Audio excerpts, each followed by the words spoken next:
के इस वीडियो में हम लोग 12वीं कक्षा के अर्थशास्त्र विषय के पदखंड के चैप्टर संख्या 9 जिसका नाम है जन जन का चेहरा एक शीर्षक कविता के महत्वपूर्ण प्रश्नोत्तर पर चर्चा करेंगे। साथ ही साथ इस कविता के जो महत्वपूर्ण पद है उन सारे पदों के अर्थ पर परिचर्चा करेंगे।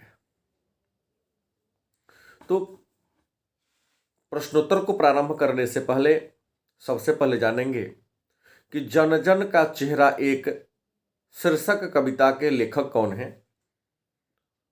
तो आप जान लें कि जन जन का चेहरा एक शीर्षक कविता के लेखक गजानन माधव मुक्तिबोध है। तो आपसे प्रश्न आ सकता है कि गजानन माधव मुक्तिबोध का परिचय दें। आप लिखेंगे गजानन माधव मुक्तिबोध हिंदी साहित्य के आधुनिक काल के एक महान पद्यकार हैं। इनका जन्म 13 नवंबर 1917 ईस्वी को मध्य प्रदेश के ग्वालियर के श्योपुर में हुआ था। इनके पिता का नाम माधवराव मुक्तिबोध और माता का नाम पार्वतीबाई था। इन्होंने 1931 ईस्वी में ग्वालियर बोर्ड से मिडिल परीक्षा दूसरे प्रयास में पास किया, मतलब पहली बार फेल हो गए थे, असफल हो गए थे। और दूसरी प्रयास में और इंदौर के होलकर कॉलेज से 1937 ईस्वी में 2 प्रयास में हिंदी साहित्य से एमए की शिक्षा प्राप्त किया। शिक्षा पूरी करने के बाद ये सेना में कुछ वर्षों तक काम किया। इसके अलावा पत्रकारिता, नागपुर के सूचना एवं प्रकाशन विभाग, साथ ही नागपुर के रेडियो पर पत्रकार के रूप में काम किया। इनकी प्रमुख रचना है चांद का मुंह टेढ़ा है, भूरी भूरी खाक धूल, इसके अलावा काठ का सपना, विपत्र, सतह से उठता आदमी इनके द्वारा लिखा गया कथा साहित्य है। 11 सितंबर 1964 ईस्वी को बहुमुखी प्रतिभा के धनी मुक्तिबोध का निधन हो गया। तो दूसरा प्रश्न है कि जन जन का चेहरा एक कविता का भाव स्पष्ट करे अथवा कविता के केंद्रीय भाव पर प्रकाश डाले। आप लिखेंगे जन जन का चेहरा एक कविता वर्तमान समय में संपूर्ण विश्व में पीड़ित एवं शोषित तथा संघर्षशील जनता के वास्तविक चित्र को प्रस्तुत किया गया है। इस कविता के माध्यम से कवि लिखते हैं जनता सर्वत्र एक सी है, प्रत्येक क्षेत्र में, प्रत्येक प्रांत में, प्रत्येक देश में वह समान है, उसका चेहरा भी समान है, उसकी पीड़ा में भी समानता है, उसका संघर्ष भी समान है। वह अपने कर्म तथा धर्म के आधार पर न्याय मांगती है, अपना हक मांगती है, वह शांति चाहती है, भाईचारा चाहती है। इसी आधार पर कवि जनता के अंतर्गत आत्मा को टटोलता है और महसूस करता है कि जनता की आशाएं, आकांक्षाएं धूमिल होती जा रही है और असमय उस पर बुढ़ापा आ रहे हैं। पूंजीपति रूपी शत्रु उस पर काली गहरी छाया पसारकर काले पहाड़ के समान उसके सामने खड़े हैं। वह जनता की हरियाली को काला बादल के रूप में बदल रहा है। कवि कहते हैं घुटन भरी जीवन आम जनता की नियति बन गई है। यह वेदना के अलावे और कुछ नहीं कर सकता क्योंकि उसकी सारी उम्मीदें रौंदी जा रही हैं। तीसरा प्रश्न है जन जन का चेहरा एक से कवि का क्या तात्पर्य है। आप लिखेंगे जन जन का चेहरा एक से कवि का तात्पर्य है विचार भाव बदल सकते हैं पर अत्याचार, दानवीय प्रकृति, अत्याचार के विरुद्ध संघर्ष, अपने अधिकारों के लिए संघर्ष, श्रम, कर्म, न्याय, शांति के संगठन, विघटन, भाईचारा, बंधुत्व, शत्रुता आदि के भाव सभी और समान हैं, चाहे वह व्यक्ति अमेरिका का हो या जापान का हो। चौथा प्रश्न है, बंधी हुई मुट्ठी का क्या लक्ष्य है? आप लिखेंगे, बंधी हुई मुट्ठी शक्ति व एकता का प्रतीक है। यदि पांचों उंगलियां एक साथ बंध जाए तो शक्ति बन जाती है और यह संगठन का प्रतीक बन जाता है। संगठन में विलक्षण शक्ति होती है। किसी भी परिस्थिति में, किसी भी संघर्ष से संगठन मार्ग निकलकर विपरीत हालतों में अनुकूल बना लेता है। पांचवा प्रश्न है, कवि ने सितारे को भयानक क्यों कहा है? सितारे का इशारा किस ओर है? आपका उत्तर होगा, यहां सितारा शब्द का प्रयोग कवि ने जनता के लिए किया है, क्योंकि जनता वह शक्ति है जो किसी देश का निर्माण करती है, लेकिन जब शासक, शोषक, पीड़क, जन विरोधी वर्ग सितारे अर्थात जनता को छेड़ता है तो वह जनता रूपी सितारा विकराल रूप धारण कर लेता है और वह गा उठता है, सिंहासन खाली करो कि जनता आती है। फिर बड़े बड़े तानाशाह कांप उठते। छठा प्रश्न है, नदियों की वेदना का कारण क्या है? आप लिखेंगे, नदी एक धारा है, सतत गतिशील है, हर क्षण नवीन, परम पवित्र, शक्ति वाहिनी, जीवनदायिनी है। उसी तरह हमारी जनता स्वच्छ, पवित्र, कर्तव्य पथ पर आरूढ़ है, सतत गतिशील, निर्माण का संकल्प लिए। नदी के सामने अवरोध आता है तो उसकी गति को नहीं रोक पाता। यही हालत जनता की भी है, कोई भी अवरोध उसके सामने ठहर नहीं पाता है। आज जनता रूपी नदी अपवित्र होती जा रही है, गतिहीनता उठती जा रही है, उसकी स्वच्छता, निर्मलता, सहज स्वाभाविकता धूमिल होती गई है, उसकी जीवन शक्ति कुंठित होती जा रही है।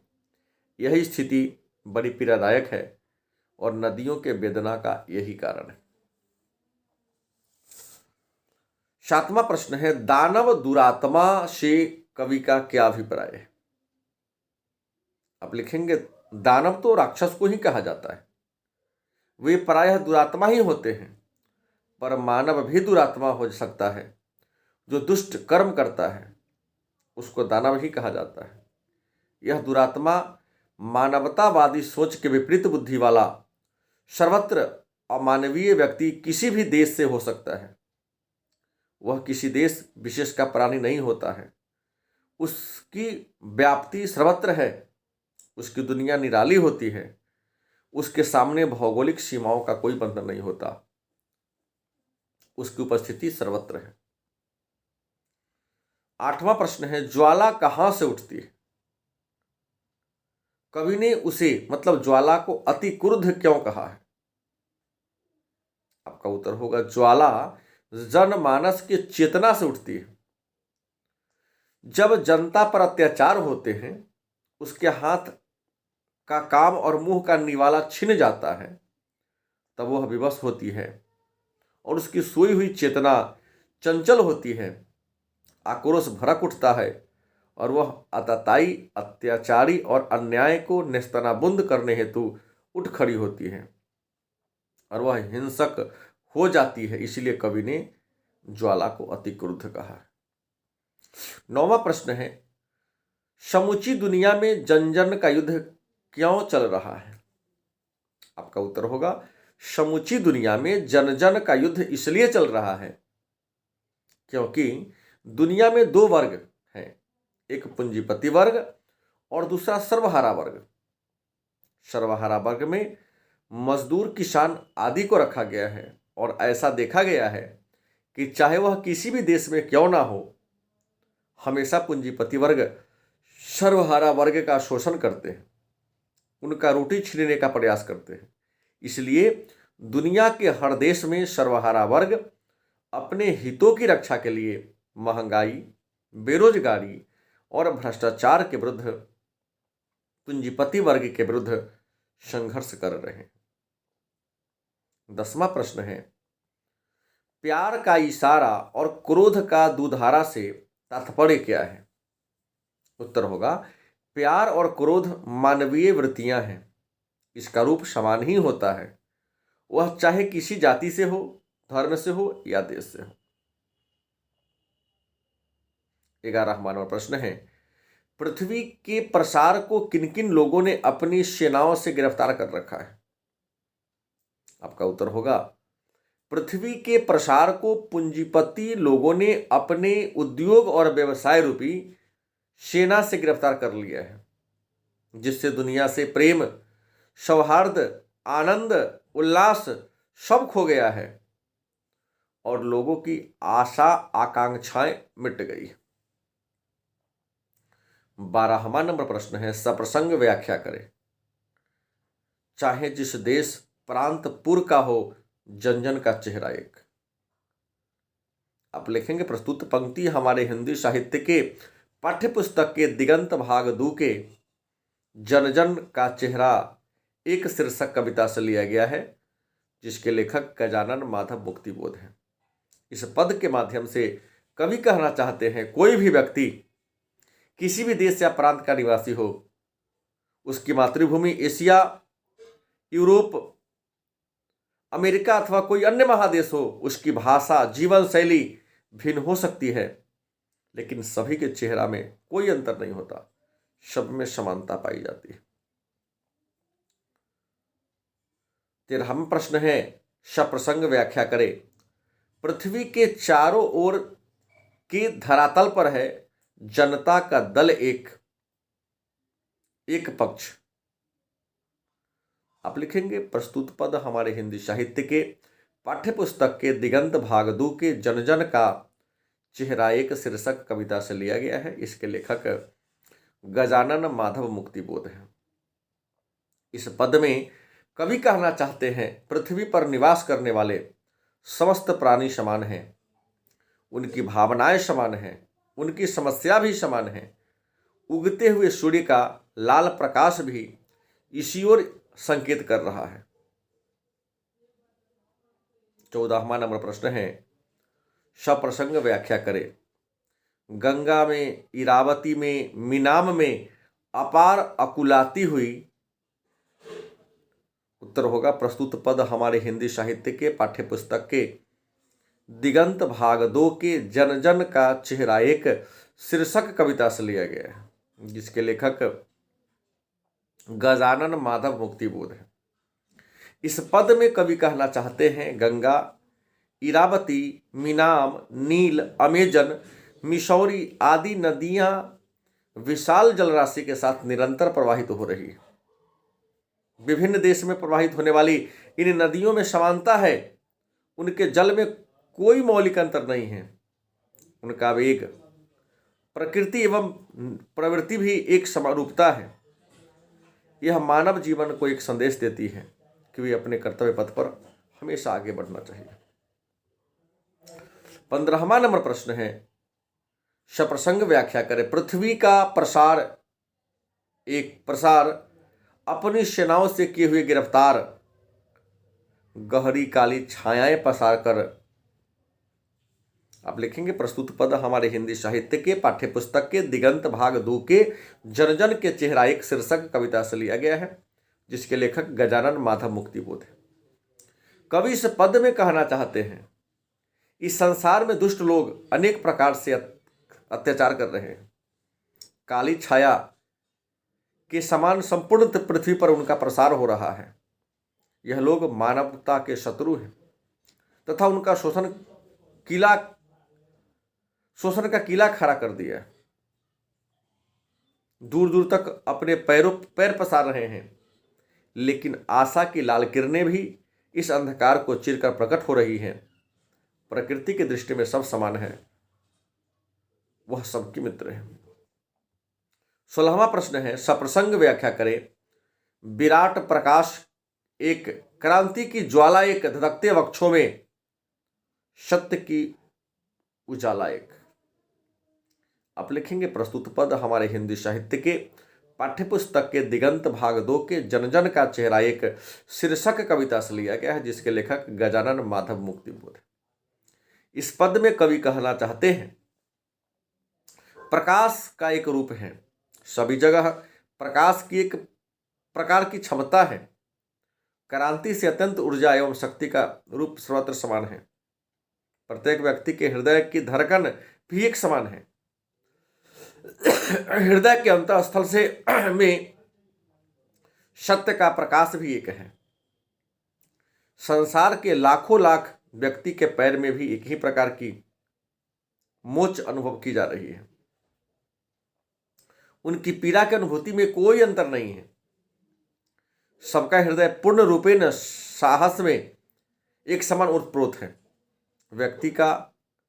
व्यक्ति का देश प्रांत नगर भिन्न होने के अंतर नहीं पड़ता। इसका कारण यह है कि सबका चेहरा एक समान है। 17वां प्रश्न है, सप्रसंग व्याख्या करें। एशिया के, यूरोप के, अमेरिका के निवास स्थान भौगोलिक ऐतिहासिक।